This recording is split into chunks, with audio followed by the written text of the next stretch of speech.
Bonsoir à toutes et à tous et bienvenue dans cette session d'information sur la télévision La Bari en ce lundi 4 juillet 2016. Bonne rupture de jeûne. Nous sommes en effet au 29e jour du mois béni de Ramadan, la fête de l'Aïd el-Fitr. C'est donc peut-être demain. Et déjà l'ambiance de cette fête s'est fait sentir dans la ville de Niamey. Les femmes ont envahi les différents marchés de la capitale pour acheter les condiments pour le traditionnel repas de fête, un repas qui se fait généralement à base de viande de volaille. Mais la volaille sur le marché coûte très cher selon une équipe de la télévision La Bari qui a fait ce matin un tour dans les différents marchés. Cette équipe est composée d'Aboubacar Souley et Nasser Dantoufou. C'est devenu comme une tradition depuis la nuit des temps. Les volailles constituent le mets principal le jour de la fête de l'Aïd el-Fitr pour bon nombre de familles, ce qui explique certainement la spéculation de son prix en cette veille de fête. Jadis vendu par exemple à 3 000 francs voire 3 500 francs CFA. La pintade est à ce jour vendue entre 4 500 à 6 000 francs CFA. Il y a les gens qui vendent ça à 4 500, il y a les gens qui vendent ça à 5 000. Ceux qui sont durs, ils ont dit 6 000. Mais maintenant, ce que je te dis, moi-même, je ne suis pas quelqu'un. C'est moi, je connais pour moi. Le jeune d'ici, là, il me connaît bien. Je ne sais pas que je vends seul pour lui, parce qu'on est déjà ensemble. Il y a le temps, je ne peux pas gagner dessus. Il y a le temps, je peux gagner. Bon, maintenant, ce que le prix d'en gros, là, Pental, là, même, ces Pental, ils sont même prix. Ils sont même l'argent, mais ils ne sont pas les mêmes prix, ils ne sont pas même grosses. Il y a petit, il y a grand dessus. Mais l'argent, à côté de l'argent, là, c'est le même prix. Mais maintenant, on ne veut pas voir les petits, on promène des pantades ou bien. Et puis avant avec maintenant, c'est pas même le temps. C'est pas même temps. Ou bien, avant là, les pantades n'est pas grossi. Il n'est pas commencé de faire d'abord. Malgré la charité, quelques clients en achètent.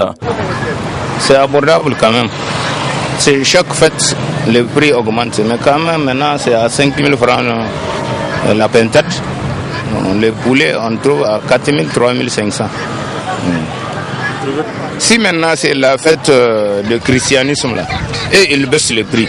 Mais pour nous, musulmans, qui sont censés faire ça, non, on profite de la fête pour augmenter le prix.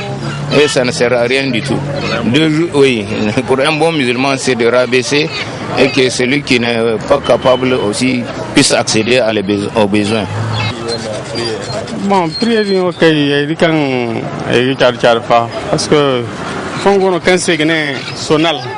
cette année, vraiment, le prix de volaille, c'est cher. Mais regarde, moi, on m'a présenté une espèce que je payais à 7 000 francs. Donc on a une deuxième espèce à 5 000 francs. Ça veut dire que les prix varient de 5 000 à 7 000 francs, s'il vous plaît. C'est vraiment cher. Je ne sais pas à quoi il dit cette charité. Mais bon, on fait avec. 5 500.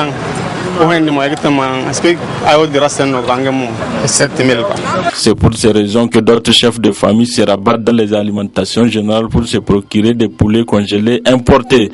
Notez qu'en cette veille de fête, c'est aussi une occasion saisie par les deux plumeurs de volaille pour tirer leur épingle du jeu. 200 francs la pintade ou le poulet est déplumé à 200 francs CFA ce jour. Voilà donc un peu l'ambiance des prix sur les prix des volailles donc sur les différents marchés. Mais pour accéder au marché, il faut se réveiller tôt. En effet, avec les préparatifs de cette fête, les différents centres commerciaux, aux alentours des centres commerciaux se crée une circulation assez dense et une circulation pas du tout facile à aborder. Nous allons vous faire suivre le cas de tout près ici du groupe de presse La Bari au marché Yantala, le marché Haoutayi si vous voulez, où à la mi-journée la circulation était intenable. C'est un reportage signé Nasser Sedou et Nafisa Hassan. Dans la circulation routière en cette veille de fête, illustration non seulement à travers cette ambiance peu ordinaire, mais aussi une interminable file de véhicules. La circulation du coup devient un véritable casse-tête, donnant du fil à retordre aux usagers. Il y a trop de circulation. Il y a tous les gens tout le monde va partir pour payer les condiments, les habits des enfants. Il y a trop d'embouteillages, il y a trop de soleil aussi. Embouteillage, wallahi ruwa gogirta bandi. En cette veille de fête, l'embouteillage nous rend la vie difficile. Dans ce genre de cas, c'est à l'État de prendre des dispositions pour nous faciliter la fluidité de la circulation, car les gens stationnent n'importe comment et cela crée des mésententes entre nous usagers.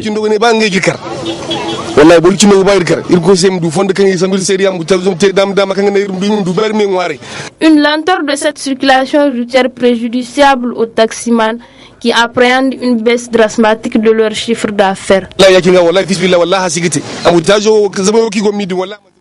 Cet embouteillage ralentit nos activités parce que des fois tu peux te retrouver bloqué des heures entières et cela nous fait consommer beaucoup d'essence et à la descente il y a le vendeur d'essence qui nous attend. En plus, nous sommes des chefs de famille, on a beaucoup de choses à gérer. Cependant, dans un tel cafouille, chacun y va à ses occupations. Et apparemment, avec cette fièvre de la fête, chacun aussi se retrouve. Un seul mot à l'esprit à tous. Prudence et prudence. Voilà, il faut donc se rendre dans les marchés pour acheter habits et condiments pour le traditionnel repas de fête. Il faut aussi se faire belle, surtout pour les femmes. Elles se rendent alors dans les différents salons de coiffure pour se tresser ou se coiffer. Reportage sur la coiffure en cette veille de fête, c'est avec Ariata Salah et Aboubakar Souley. Se faire belle à travers les soins de visage, les coiffures et les tresses est l'une des exigences de la fête du Ramadan. Pour ce faire, les filles, les femmes et les jeunes filles prennent d'assaut les salons de coiffure et autres maisons de tresses. Dans ces différents endroits, nous avons rencontré des filles et des femmes qui pour se coiffer, qui pour se tresser. Vu que c'est la fête, on doit se faire belle et on va aller saluer les gens de la famille, les amis. On doit être présentable, quoi. Je suis là pour me coiffer à cause de la fête parce qu'on a jeûné pendant 30 jours. Ça vaut la peine quoi de venir se coiffer. Après avoir jeûné durant un mois, aujourd'hui c'est l'occasion de se tresser pour se faire belle. C'est pour la fête que je suis en train de me tresser. Après un mois de jeûne, tu te tresses pour te faire belle et rendre visite aux parents et amis dans la joie. Ces braves femmes sont disponibles pour mettre en valeur toute la beauté de la femme nigérienne pour permettre à cette dernière de fêter dans la joie. C'est pour cela à chacun le modèle de tresse ou de coiffure qui lui convient. J'ai commencé depuis le vendredi à tresser, à faire la coiffure. Bon, les femmes ici là, ils aiment défriser et puis mettre bigoudi et attacher chignon simple. C'est seulement les enfants et les filles qui aiment se coiffer. Nous pouvons tresser 8 à 9 personnes par jour. Hier, j'ai tressé 7 personnes et en ce moment, la mi-journée, je suis à la 3e personne. Les tresses diffèrent. On peut citer les cordées, les nattés, les gros grès. Et pour les petites filles, il y a plusieurs modèles. Nous faisons aussi de tissage. Les préparatifs de la fête et son cortège de dépenses finiront par vider les poches des pères des familles. Si donc la fête c'est demain, et même si c'est après-demain, c'est selon en tout cas que le croissant lunaire soit aperçu. Déjà, la communauté chrétienne commence à penser à la communauté musulmane de notre pays qui va donc fêter. C'est ainsi que le président de l'Alliance des Églises et Missions évangéliques du Niger, le bishop Kim Soborema, a adressé ce message de vœux à la communauté musulmane de notre pays. On l'écoute. Nous aimerions apporter à tous nos frères et à toutes nos sœurs musulmans de ce pays la joie du cœur pour leur bonne fête. 30 jours de jeûne, c'est beaucoup de consécration. Et nous prions que Dieu utilise ce temps de jeûne pour qu'il y ait le pardon dans les cœurs, qu'il y ait la réconciliation à tous les niveaux, dans les familles, dans les foyers, et que Dieu continue de préserver cette nation. Dieu a été avec nous et il est avec nous et il nous aime. Et nous aimerions rester et nous aimerions demeurer dans sa grâce. Cette fête de Ramadan pour tous les Nigériens et les Nigériennes doit être une opportunité pour ressouder nos relations et bâtir une nation de paix, de justice, une nation où il fait bon de vivre. Nous aimerions que tous les Nigériens, à tous les niveaux où ils se trouvent, qu'ils voient la grande main de Dieu dans leurs affaires à cette occasion de fête de Ramadan. Que Dieu continue de préserver nos frontières et toutes les limites du pays pour que la paix et le progrès vivent abondamment au milieu de nous. Bonne fête à tous de la part de la communauté chrétienne du Niger.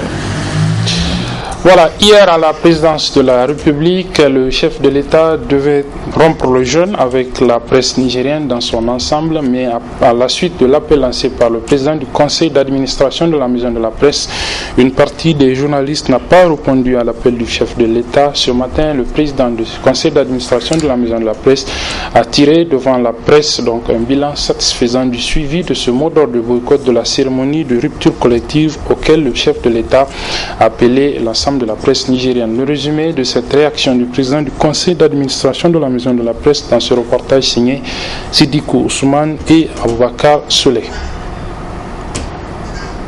Les hommes des médias y ont brillé par leur absence cette année à la rupture collective du jeûne à la présidence. Insatisfaits à la suite du mot d'ordre de boycott lancé par le conseil d'administration de la Maison de la Presse. Au niveau de la Maison de la Presse, nous tirons un sentiment de grande satisfaction. Parce que ce que les gens doivent comprendre. La Maison de la Presse, c'est d'abord 19 organisations socio-professionnelles des médias. Et sur les 19 organisations socio-professionnelles des médias, aucune de ces organisations n'a honoré l'invitation du président de la République.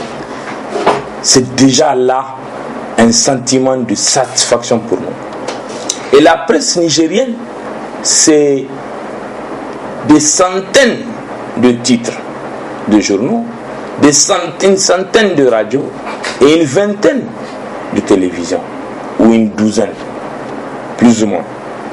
Et quand vous faites le calcul sur tous ces organes, la majorité n'a pas répondu à l'invitation du président de la République. Un mot d'ordre qui trouvait toute sa justification.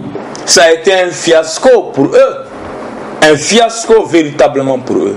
Parce que je suis sûr que le président de la République n'a pas vu de nouveaux visages. Il a vu ce qu'il a l'habitude de voir dans les 4 murs de son palais présidentiel. Je suis sûr que hier le président Issoufou a voulu voir d'autres visages, d'autres personnes de la presse nigérienne qu'il n'a pas vu. Et c'est cela le fiasco. Le fiasco, c'est le remplissage qu'il y a eu avec des fonctionnaires de l'État, du ministère de la Communication, du CSC et des médias publics qui ont répondu à l'appel du chef de l'administration publique. Effet escompté produit à travers l'administration de cette belle leçon de démocratie. Le président de la République a reçu ces gens. Il doit comprendre effectivement ici qu'il a reçu une leçon de démocratie avec la presse nigérienne. Parce que les gens étaient libres d'exprimer leur opinion et leurs convictions, mais aussi et surtout leur position. Le métier de journaliste, c'est ce métier noble, mais dont l'exercice sous le magistère de la 7e République est mis sous coupe réglée. Niet, semble dire les organisations socio-professionnelles des médias. Suite fin hier des cérémonies de remise de prix aux lauréats des différents concours de lecture et de mémorisation du Saint-Coran, c'est le groupe de presse Tambara qui a clôturé la liste avec sa cérémonie de remise des prix aux lauréats de la Moussabaka qu'il a organisée. C'était dans les locaux du dit groupe de presse. Michel Deji et Aboubakar Souley. Les lauréats ont été récompensés en 18 prix, dont le plus important composé d'un billet Umrah, une parcelle et une enveloppe de 200 000 francs CFA et divers autres prix d'encouragement accordés aux participants des 6 catégories.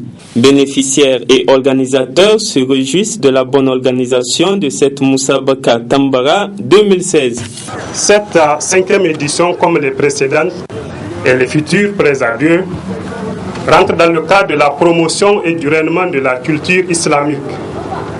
Une invite et un encouragement, particulièrement envers la jeunesse, à aller à la découverte du noble Saint-Coran, la meilleure constitution de tous les temps que Dieu a descendu sur terre à travers notre prophète bien-aimé Muhammad alayhi salatu wassalam.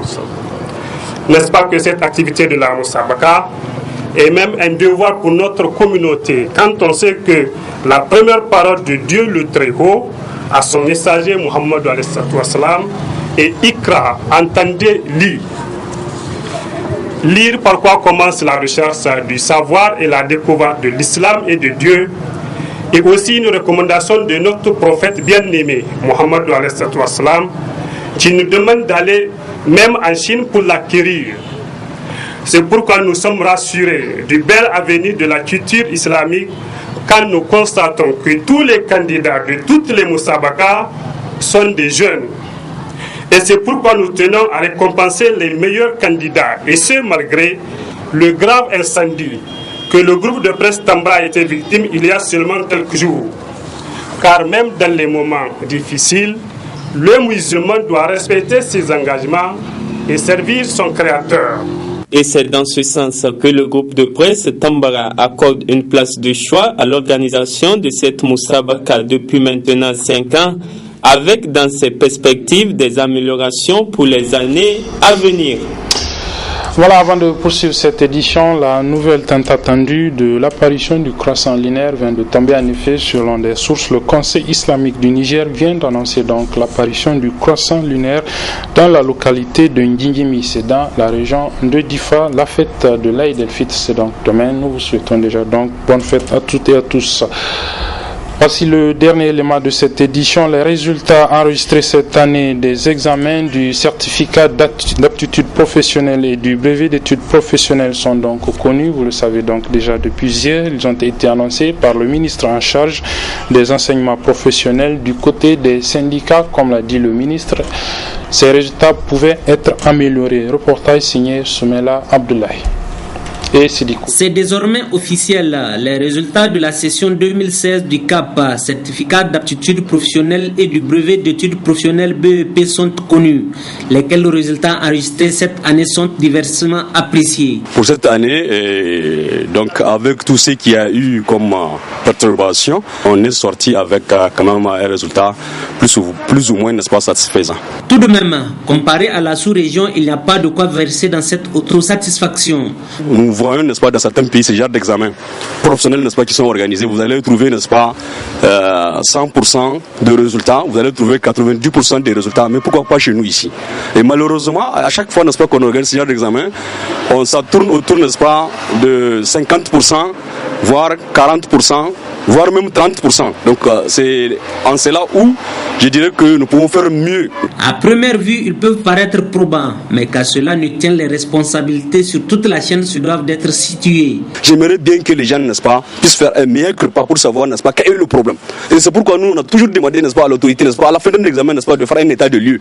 Un état de lieu, ça permet, n'est-ce pas, de pouvoir situer les responsabilités. Ça pouvait de voir, n'est-ce pas, les tenants et les aboutissants. Les enseignements, certes, se valent, mais ceux dits professionnels et techniques requièrent un véritable suivi, mais aussi cette nette et pleine implication de tous les acteurs. Voilà donc qui met fin à cette édition, mesdames, messieurs. L'ensemble du groupe de presse de la radio et télévision Labari vous souhaite très bonne fête de Ramadan. En effet, le croissant lunaire a été aperçu ce soir même au niveau de Ngingimi, c'est dans la région de Difa. L'annonce a été faite par le Conseil islamique du Niger. C'est donc la fin du journal, mesdames, messieurs. Merci de l'avoir suivi et très bonne soirée, mais surtout très bonne fête encore une fois de plus. Au revoir.